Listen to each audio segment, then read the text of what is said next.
आज हम लोग लॉग पढ़ने वाले हैं, एकदम बेसिक से लॉग को पढ़ेंगे। ठीक है, एकदम बेसिक से जानेंगे ये है क्या। तो जैसे integration, differentiation, addition, subtraction, division ये सारा ऑपरेटर होता है, वैसे लॉग भी एक ऑपरेटर है। तो इसके बारे में पहले जानते हैं कि ये है क्या और इसका काम होता कैसे है। तो देखो, सबसे पहले लॉग जो होता है उसको हम लोग ऐसे लिखते हैं। लॉग, यहाँ पे एक टर्म लिखा रहता है ए और यहाँ पे लिखा रहता है बी, ये कुछ भी नंबर होता है, इसको हम लोग बेस बोलते हैं। ठीक है, इसको हम लोग क्या बोलते हैं, बेस। और यहाँ पे जो लिखा रहता है इसको हम लोग बोलते हैं आर्ग्यूमेंट। ठीक है, आर्ग्यूमेंट, ये हो जाता है बेस, ये हो जाता है आर्ग्यूमेंट। अब लॉग जब हम लोग ऐसे लिखते हैं तो ये कुछ रिस्ट्रिक्शंस के साथ आता है। वो रिस्ट्रिक्शंस ए में और बी में लगता है। ठीक है, कि ए का कुछ रिस्ट्रिक्शंस है कि इससे ज्यादा या कम कोई नंबर नहीं होना चाहिए, बी में भी कुछ रिस्ट्रिक्शंस है। तो पहले उस रिस्ट्रिक्शंस के बारे में बात कर लेते हैं। तो अगर ए के बारे में बात करें तो ए में रिस्ट्रिक्शंस है कि ए पॉजिटिव नंबर होना चाहिए, मतलब ग्रेटर देन 0 होना चाहिए। बी में रिस्ट्रिक्शंस का बात करें तो बी में क्या होता है कि बी भी ग्रेटर देन 0 होना चाहिए, लेकिन उसके साथ एक और कंडीशन आता है कि बी जो है वो 1 भी नहीं होना चाहिए। तो इसको अगर सेट के टर्म में हम लोग लिखें तो हम लोग सेट के टर्म में बोल सकते हैं कि a belongs to 0 to infinity. और अगर b के बारे में बात करें तो हम लोग बोल सकते हैं b belongs to 0 to infinity except 1। ठीक है, इसको हम लोग ऐसे भी लिख सकते हैं, और b belongs to 0 to 1 union 1 to infinity. ये अगर आप लोग सेट पढ़े होंगे तो ये पता ही होगा कि ऐसे लिखा जा सकता है। नहीं तो फिर सेट के वीडियो में इसको हम लोग बहुत अच्छे तरीके से सीखेंगे कि कैसे हम लोग सेट में ये सब चीज लिखते हैं। ठीक है, तो अगर ये सब कंडीशन कोई सेटिस्फाई कर रहा है, मतलब लॉग वहां पे क्या है, डिफाइंड है, मतलब लॉग का कुछ ना कुछ वैल्यू निकल सकता है।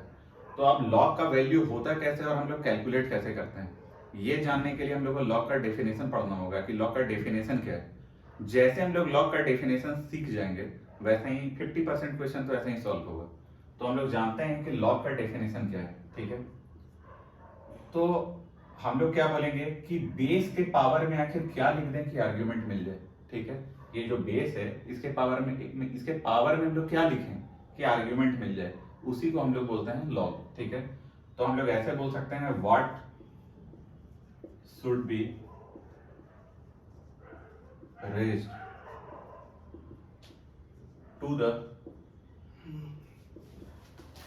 Power of base, to the power of base to get the argument।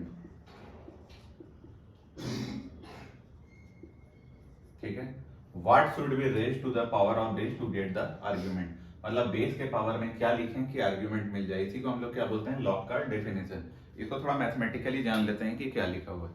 ठीक है, अगर हम लोग मैथमेटिकली जानेंगे तो हम लोग कुछ ऐसे भी बोल सकते हैं कि अगर यहाँ पे ऐसे दिया हुआ है लॉग, ये a है ये b है, मान लेते हैं कि इसका वैल्यू मतलब b के पावर में क्या लिखें, तो इसको सॉल्व करने के बाद मान लेते हैं कि इसका आंसर आ गया x। ठीक है, तो अब हम लोग अपने डेफिनेशन को बोलते हैं। इसका मतलब है कि b के पावर में पक्का x होगा, तभी तो वो आर्ग्यूमेंट दे रहा होगा। तो क्या हम लोग इसको ऐसे बोल सकते हैं कि a will be equal to b to the power x। ठीक है, अब इस पे कुछ क्वेश्चन करते हैं। तो सबसे पहले क्वेश्चन 1, अगर मेरे से बोला जाए लॉग यहाँ पे 4 हो और ये बेस में 2, अगर इसको डायरेक्ट सॉल्व करना है, ठीक है, तो कोई भी जानता है कि 2 के पावर में कितना लिखें कि 4 आ जाए। तो 2 के पावर में अगर 2 लिखेंगे तो 2 इंटू 2 कितना होता है, 4। तो इसके पावर में जो भी लिखने वाले हैं वही मेरा आंसर हो जाएगा। तो यहाँ पे क्या आंसर हो जाएगा, 2।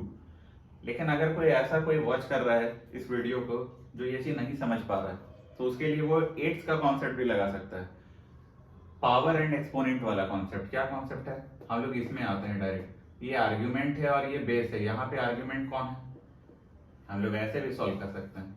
यहाँ पे आर्ग्यूमेंट 4 है और यहाँ पे क्या है, 2।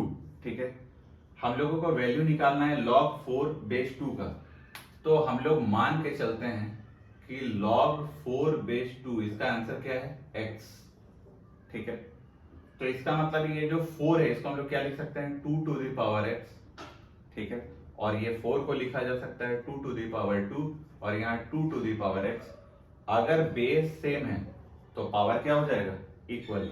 तो यहाँ से भी x किसके बराबर आ जाएगा 2।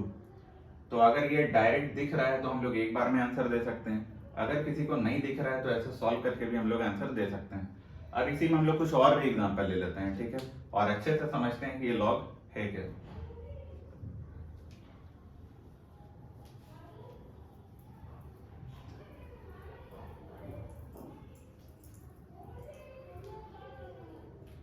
सेकंड क्वेश्चन अगर हम लोग ऐसा लें, यहाँ पे है लॉग, यहाँ पे है 9 और ये है √3। इसका मतलब है √3 के पावर में हम लोग कितना लिखें कि ये 9 आ जाए, ठीक है।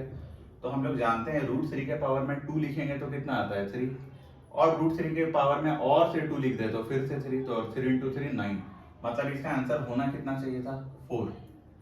पर अगर डायरेक्ट पता नहीं चल रहा है तो हम लोग फिर से वही काम कर सकते हैं क्या, कि हम लोग मान लेते हैं कि log 9 और यहाँ बेस है √3, इसका आंसर क्या होगा x, और फिर आर्ग्यूमेंट को हम लोग क्या लिख सकते हैं √3⁴x, ठीक है।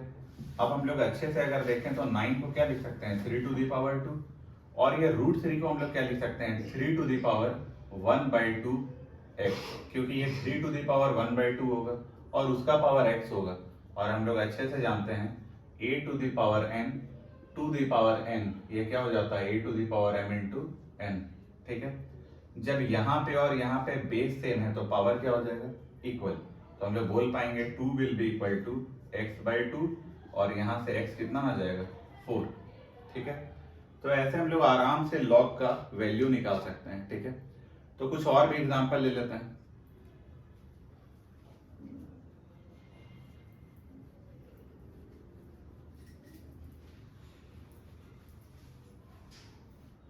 ठीक है, एक एग्जांपल और लेते हैं। अब की बार एग्जांपल थोड़ा ऐसे है कि अगर यहाँ पे है log, बेस हम लोग ले लेते हैं यहाँ पे √2, ठीक है, और यहाँ पे जो वैल्यू हम लोग लिखने वाले हैं ये है 2√2, ठीक है। तो अब हम लोग को जानना है कि ये √2 के पावर में क्या लिख दें कि 2√2 आ जाए। तो √2 के पावर में अगर 2 लिखेंगे तो कितना आ जाएगा 2, और √2 के पावर में 3 लिखेंगे तो कितना आ जाएगा 2√2, तो इसका आंसर होना कितना चाहिए 3। लेकिन फिर से सॉल्व करके देख लेते हैं, और अगर हम लोग सॉल्व करेंगे तो क्या लिखेंगे लॉग, यहाँ पे है 2√2, यहाँ पे क्या है √2, इसका वैल्यू हम लोग मान लेते हैं क्या x। तो अगर x वैल्यू मानेंगे तो ये आर्ग्यूमेंट किसके बराबर हो जाएगा √2⁴x, इसी के बराबर हो जाएगा, ठीक है। अब फिर से इसको थोड़ा सा कैलकुलेट करते हैं, तो यहाँ पे क्या बोल सकते हैं 2⁴1 इंटू 2⁴1/2, और यहाँ पे क्या लिखेंगे 2⁴1/2x। अब इसको अगर सॉल्व करेंगे तो ये क्या आएगा 2⁴1 1 + 2, और यहाँ पे 2⁴1/2x। अगर बेस सेम है तो पावर क्या हो जाएगा इक्वल, और यहाँ पे पावर कितना है 3/2, और इस साइड में कितना होगा x/2। ये 2 कैंसिल आउट हो गया तो x कितना निकला 3। तो अगर हम लोग अच्छे से देखें तो ये क्वेश्चन को सॉल्व किया जा सकता है, ठीक है। तो डेफिनेशन तो इतना ही है लॉग का, लेकिन एक बार ये भी हम लोग देख लेते हैं कि क्या होगा अगर हम लोग रिस्ट्रिक्शन के अंदर का कोई वैल्यू ले लें, ठीक है। जो रिस्ट्रिक्टेड किया गया था कि लॉग में हम लोग आर्ग्यूमेंट को या बेस को वो वैल्यू नहीं लेके देख सकते हैं, वो एक बार ले लेते हैं, ठीक है, देखते हैं क्या आता है।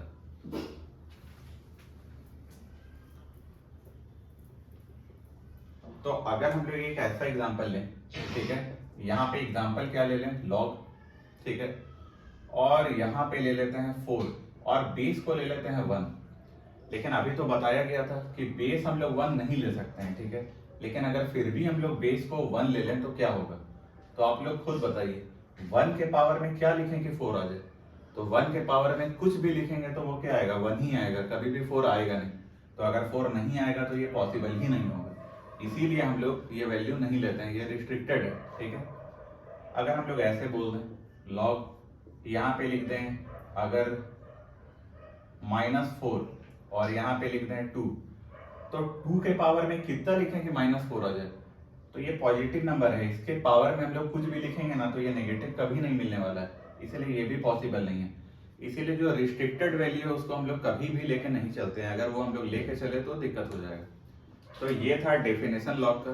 नेक्स्ट वीडियो जो है उसमें हम लोग जानेंगे लॉग के प्रॉपर्टीज के बारे में, और जो प्रॉपर्टीज है वहीं से सारा क्वेश्चन सॉल्व होता है, और आईआईटी जेईई मेंस और एडवांस में वही कॉन्सेप्ट बार बार यूज होता है। तो नेक्स्ट वीडियो में हम लोग वही जानेंगे। अभी थैंक यू।